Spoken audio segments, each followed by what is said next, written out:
We have got another exciting show today on Meeke. Thank you so much for tuning in. I hope that you expect to be blessed and encouraged and, dare I say, even a little bit challenged.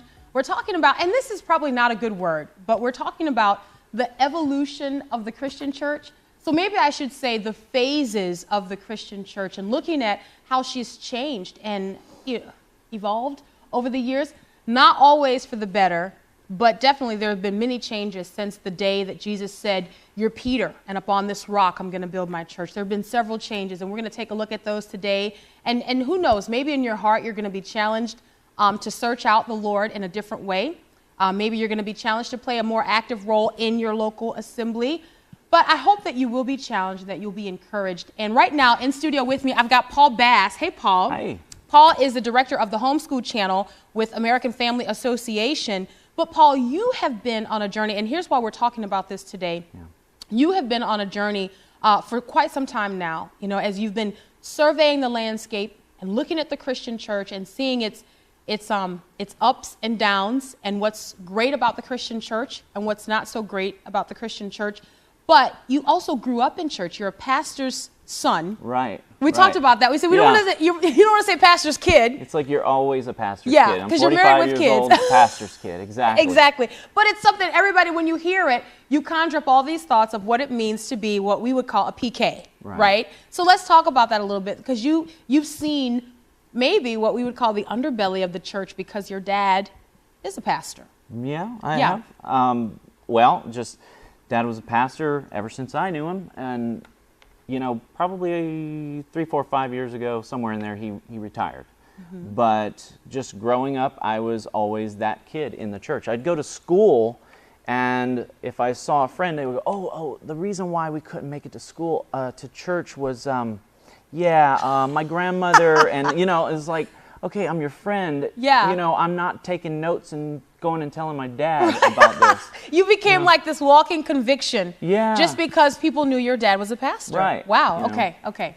So, we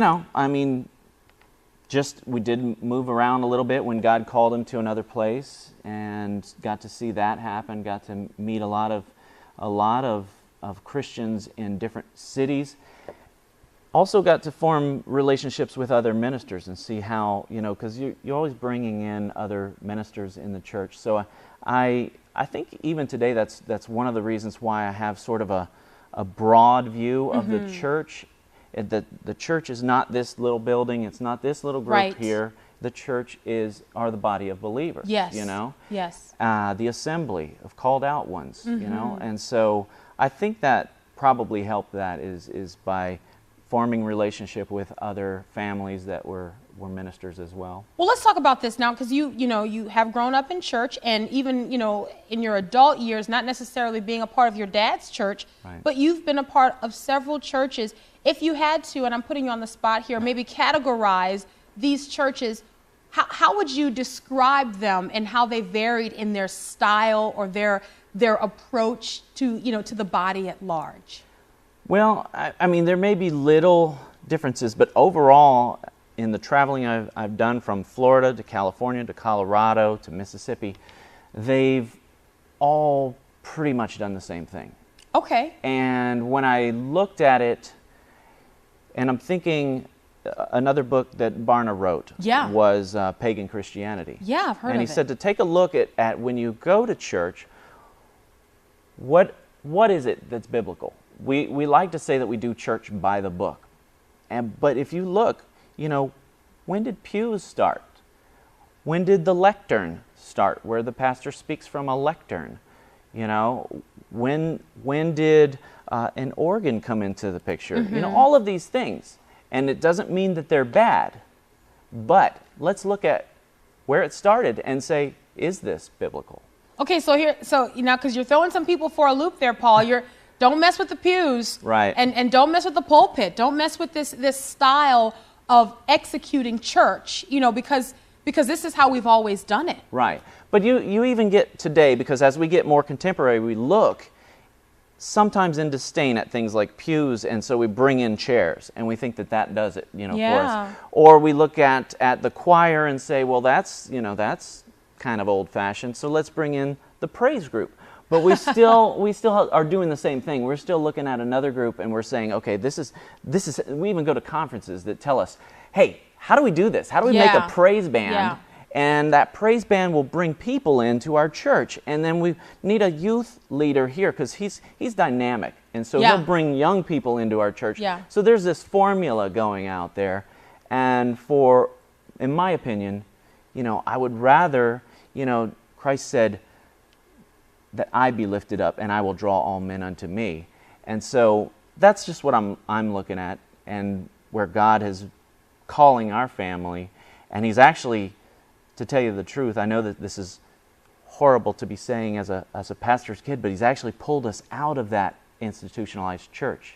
Now, it's good that you say, well, before you go there, Paul, because we're gonna hang out there for a long time, because this is something that is, I don't know if it's yet becoming a trend that people are moving away from the huge systems that have been instituted, but it's not new.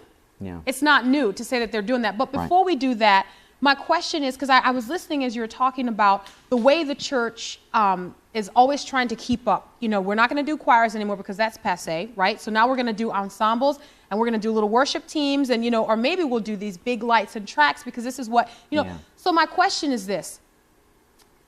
What is it, if you even have an opinion, what is it inside of us that keeps us moving like that? Do you think it's a pure desire to get closer to the Lord? Do you think it's a desire to say, how do we keep the church fresh so that people don't leave and that new people come in? But is the root of it a heart to draw closer to the Lord, however misguided it might be?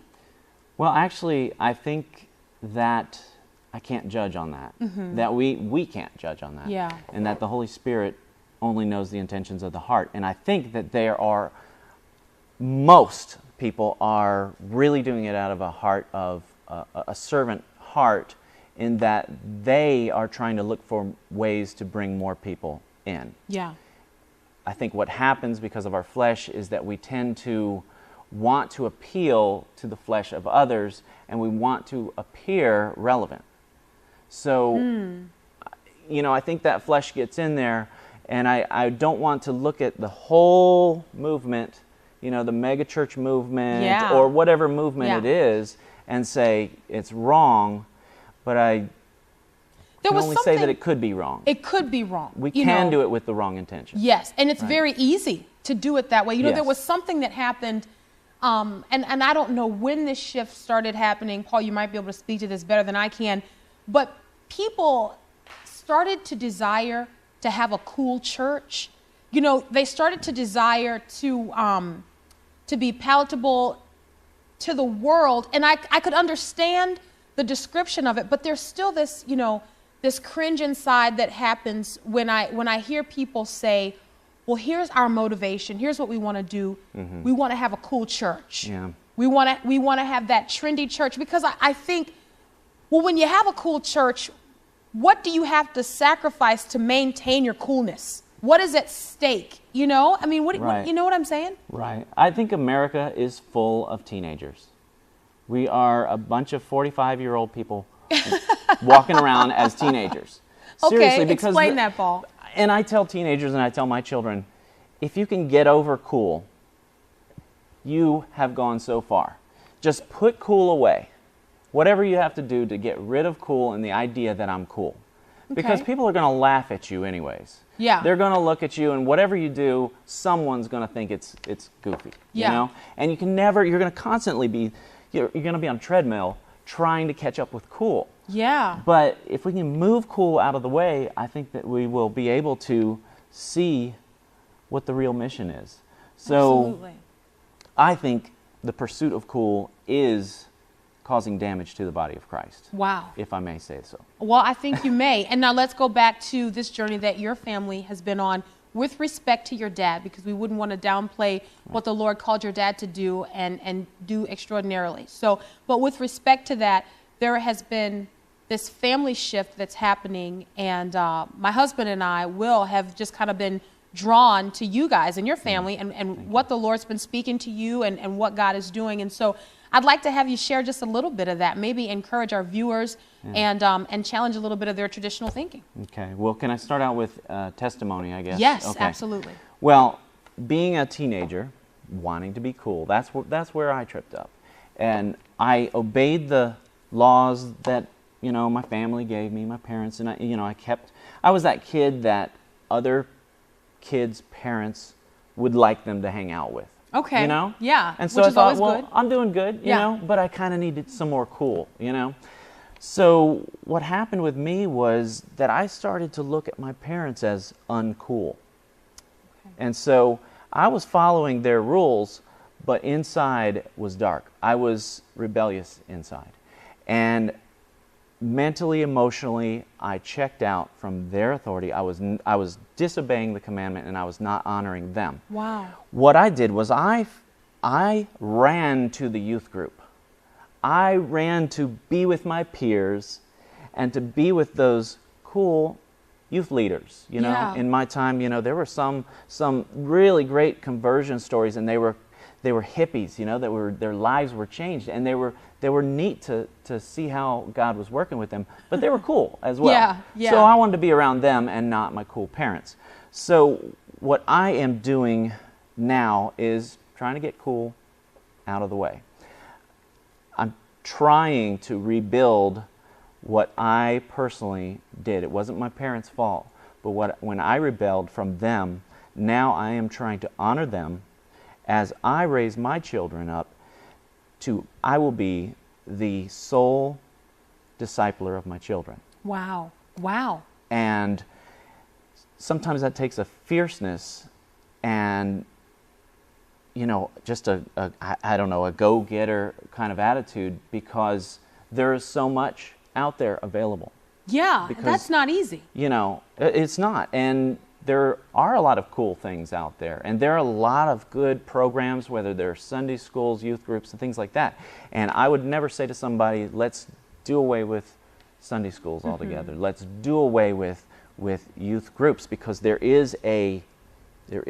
God calls people into that. There are children whose parents are not disciplers. There are children whose parents do not fellowship in the body of Christ. So as that happens, there are groups that would form that would have a lot of youth in them. But in our family, God has pulled us out. Yeah. He's pulled us out of the world, but for this time, and I don't know how long it's going to be, but for this time, He's pulled us out of a large church setting and brought us into the home, in a home church setting.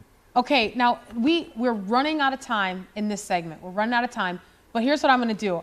I'm going to make the executive decision. And the only reason I feel like I can do that is because the show's called Meeke. Oh. So here's what I want to hold you over, Paul, because we haven't even gotten to really the meat of what I wanted to discuss with you is, what is the heart of your search here, because we call it house church. Some people call it simple church. Some people call it organic church. There are all these different titles, but it's the same thing. And I want to talk about that. We're going to take a quick break. I want to talk about that.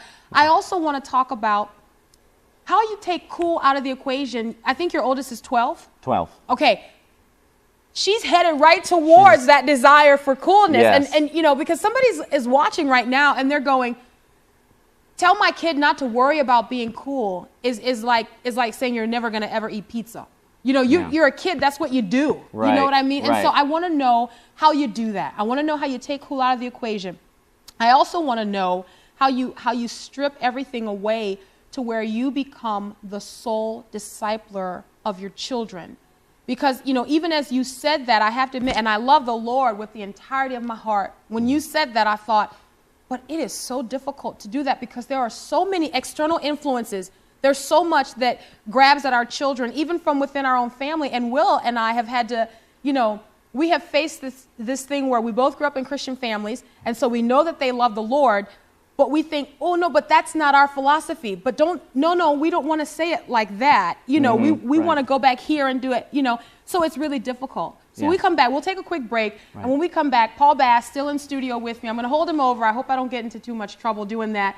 But we're going to talk about how he continues on this journey and shying away for lack of a better word, this huge institution of church and getting back to the heart of it. We'll be back in 2 minutes right here, Meeke, so make sure you don't go anywhere.